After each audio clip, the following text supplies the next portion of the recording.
Stop me if you've heard this one before. It's a classic debate. You have $50,000 sitting in a savings account, but you also have a mortgage.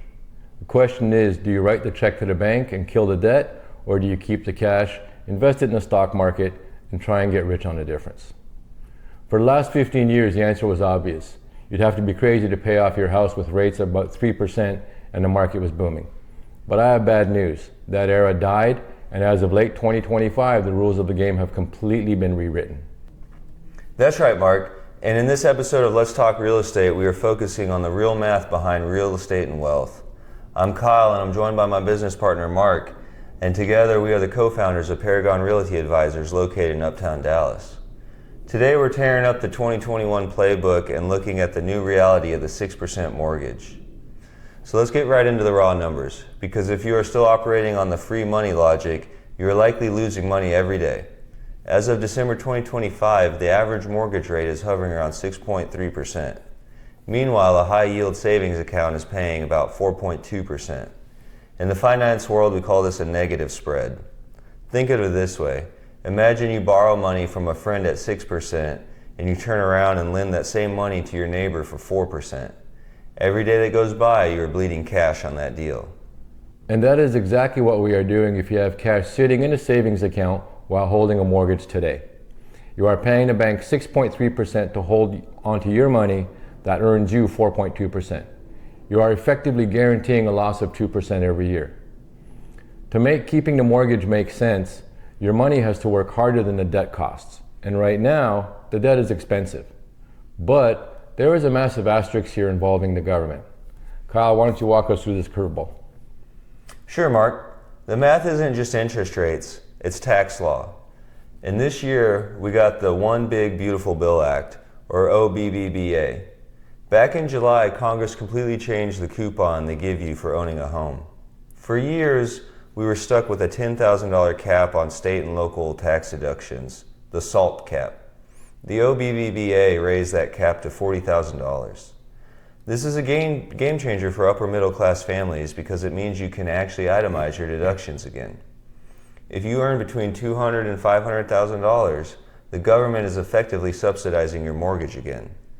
Because of these new tax savings, your real interest rate might drop from 6.3% down to 4.3%. Suddenly keeping the cash is a wash, not a loss. But there's a trap here for the high rollers. It's an income trap.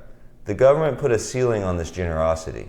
If your household income goes over $500,000, that $40,000 cap starts to phase out. By the time you hit $600,000, the benefit is completely gone, and you're back to paying full freight. Now, beyond the taxes, I want to introduce a concept called the negative bond. Most people try to have a balanced portfolio, stocks for growth, bonds for safety. But here is the logic. If you have a mortgage costing you 6% and you own bonds paying you 4.5%, you are doing it wrong. You are borrowing money at a high rate to lend it to the government at a low rate. The smartest bond you can buy right now is your own mortgage. Paying off that debt is a guaranteed 6.3% return. It is risk-free. The stock market might crash, real estate might dip, but paying off debt is mathematically certain. But Mark, life isn't just lived on a spreadsheet. We have to talk about the silent partner. Think of your financial life as a small business where you are the CEO. When you have a mortgage, the bank is your silent partner. They own a percentage of your business. They don't do any work, they don't fix the toilet, but every month before you buy groceries, you have to cut them a check. There's a concept in psychology called cognitive bandwidth. Think of your brain like a smartphone battery. Debt acts like a background app. Even when you aren't looking at it, it is draining your battery. Researchers have actually found that people with high debt loads score lower on IQ tests than people without debt because a part of their processor is permanently reserved for worrying about the silent partner or debt. This is the return on happiness. However, I need to be the bearer of bad news. This is a very real danger in paying off your home too fast. It's called the liquidity trap. That's a great point, Kyle. Imagine you taking every dime you have, $300,000, and pay off your house. You celebrate. 2 weeks later, you lose your job. You have $0 in the bank, you have a paid off house, but you can't eat the drywall. In the old days, you'd get a HELOC, which is a home equity line of credit. But in 2025, banks are tightening standards. When the economy gets rough, banks stop lending. You become house rich and cash poor. This is the most critical rule of this entire video. Do not evict the silent partner until you have a fortress of cash outside the house. You need a fully funded emergency fund, 6 to 12 months of living expenses, sitting in cash, untouched before you make extra mortgage payments. Do not use your oxygen tank to pay down your mortgage. So how do you decide? We've broken this down into 3 profiles, and Kyle will lay them out. Profile 1 is the Young Accumulator. You are under 40 with a stable job. The verdict? Keep the mortgage and invest. Time is your superpower. Even with rates at 6%, the stock market historically wins over 30 years. Profile 2 is the high-income professional. You earn between $250,000 and $500,000. The verdict? The hybrid approach. You are in the tax Goldilocks zone. Max out retirement first, but treat mortgage paydown as your conservative savings account. And that leads to Profile 3, the Pre-Retiree. You are 5 years away from calling it quits. The verdict? Pay it off, aggressively. This isn't about returns, it's about sequence of returns risk. If the stock market crashes the year you retire and you still have a mortgage, you will be forced to sell stocks at the bottom. For the pre-retiree, evicting the silent partner is the ultimate insurance policy. In a nutshell, the free money party is over. If you are chasing every last percentage point of optimization, the math says keep the mortgage if you are a high earner and invest aggressively.